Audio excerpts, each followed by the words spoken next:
Morning, everybody. Welcome back to MAPOP Sports. This is Grandy, and just having my morning coffee just to kind of get today going. So, got about a week left of my real job / sports card. So I'm kind of fine tuning a few little things here and there. I just got my schedule up, what I'm going to be doing. But today, I want to talk about sourcing and everything a little bit.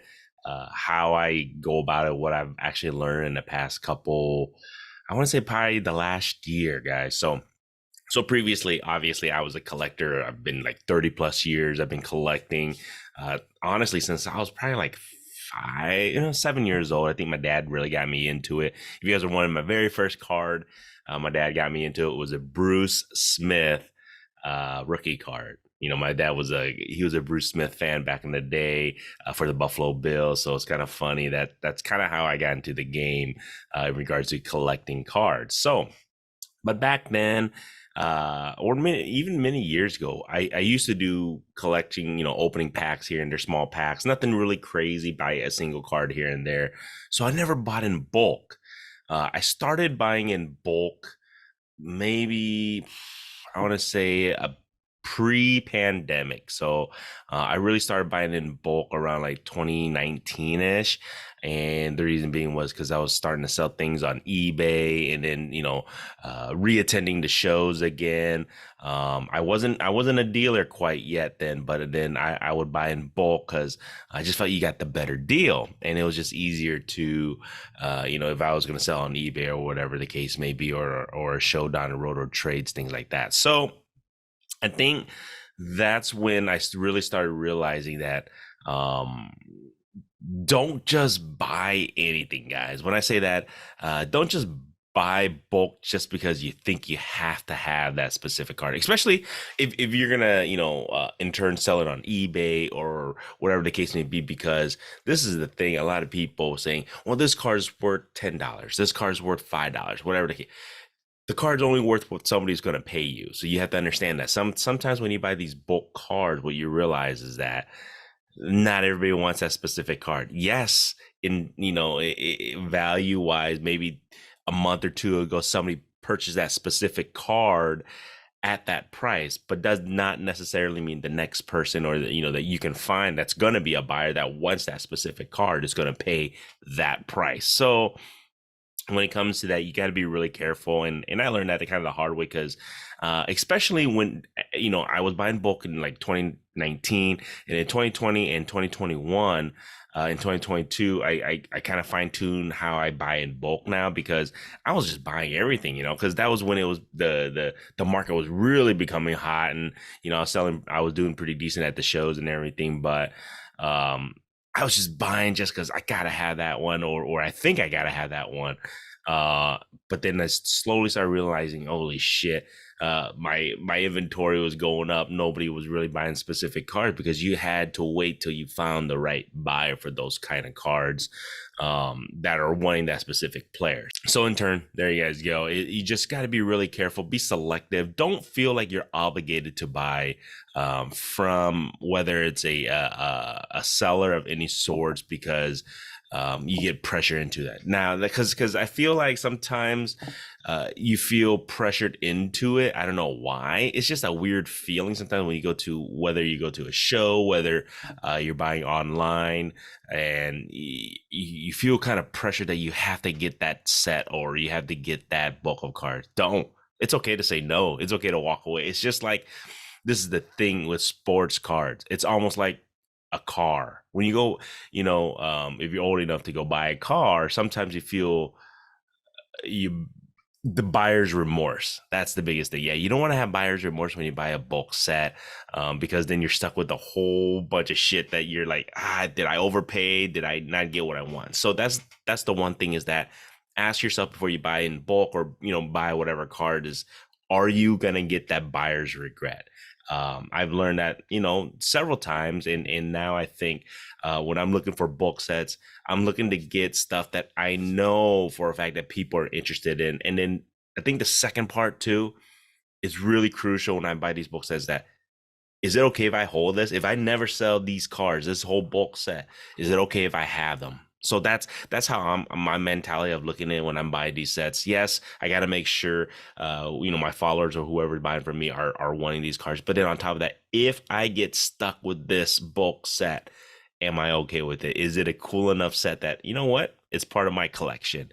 I know that's not the probably the right way to look at it, but I'm going that way because then I don't have to wake up the next day and have that buyer's regret. That's the biggest thing I don't want. So other people might do it different. Other businesses or other stores on eBay might do it differently. You know, they're just going to get the hottest brand new cards or whatever people are wanting, and that's all fine and dandy. But remember, everybody else is doing that too. So I feel I gotta make sure that I'm okay with whatever purchase I make the next day, so I don't have that buyer's regret and like shit. I shouldn't have bought that. But you're still gonna have that once in a while, and like I said, you just gotta try and move that card whenever you can. Now the other thing is, I source usually through shows.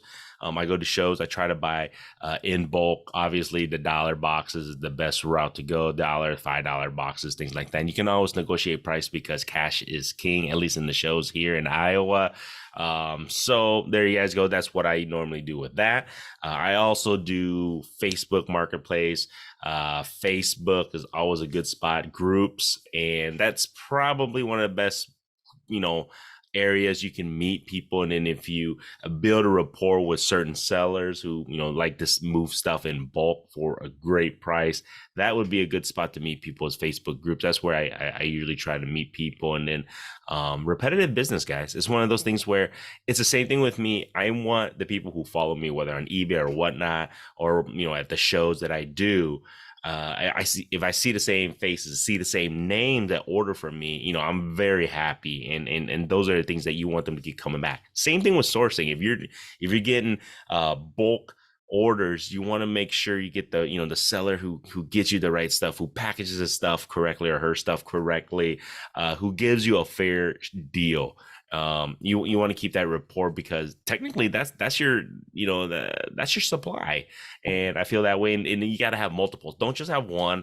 I usually have a good, right now currently I might have like 5 to 10 people that I go to that like to move stuff in bulk, that I feel like give me a great deal on cards and value wise. So there you guys go. Source that way. You can even source through eBay. People still do that. You can arbitrage it still. You can get tons of decent deals off of eBay.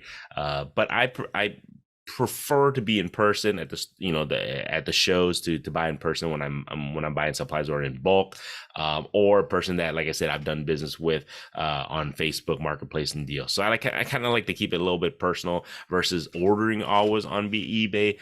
It does make sense to order on eBay if the price is right. So you gotta shop, man. It's just like anything else you do in life. If you're buying something, you want to try the best value, the best deal, for the best price, for the best quality product. So there you guys. So that's kind of how I'm going about it. Am I doing it right or wrong? We'll see. I'm definitely gonna, because I scheduled my P&Ls. I'm gonna do it at least once or twice a week, just to kind of see where I'm at. And then on top of that, I'm scaling back, because I do have a lot of inventory, so I'm scaling back on the sourcing. So don't overbuy, guys. Sometimes we tend to do that because we see what's that word, like your stomach is bigger than your eyes or something, or your eyes are bigger than your stomach. So when you eat, you're so full, but yet you're still eating because you want that. It's the same thing with cards. Like if you see a specific bulk card or a card, I gotta have, but you have so much already, you're full.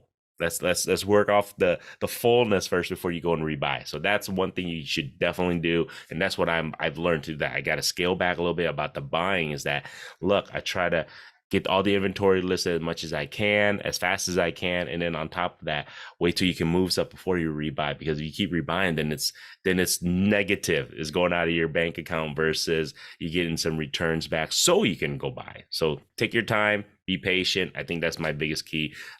Patience is not my biggest asset. So I got to learn that. And that's what I'm learning in regards to sourcing and buying. So there you guys go. Hopefully you guys enjoy that. Stay tuned today.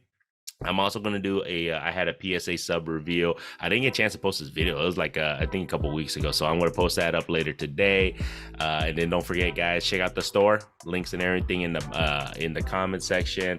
I'll put the links for the eBay store, MAPOP_cards. Same thing. Follow me on whatnot. Same thing. If you guys want to follow me on Instagram, I actually have an Instagram page I keep up every so often. So make sure you guys follow me there. Same name, MAPOP_cards. I'm keeping that shit simple, guys. So other than that, I'll also do some more stuff. NBA Finals, Game 4 today. I'll probably do my thoughts of that too. So there you guys go. Cheers.